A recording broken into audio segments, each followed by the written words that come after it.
Mga brad, ito nga pala ang kinukuha namin ni Bilas ngayon. Inyang Binggo naman. Ayan. Ang dami Inyang Binggo rito.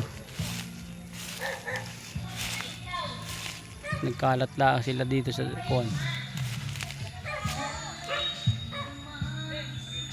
Yan. Dami dito Inyang Binggo. Mabababa lang mga brad.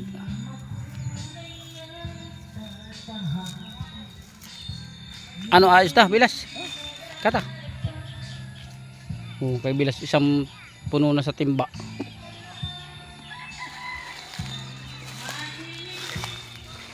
Ito naman sa akin ay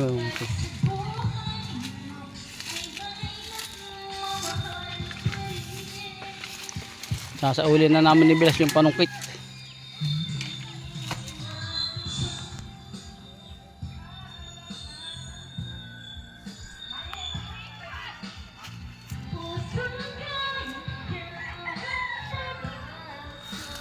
Sige mga brad, ako pupunta muna doon ka na Bilas at hapon na.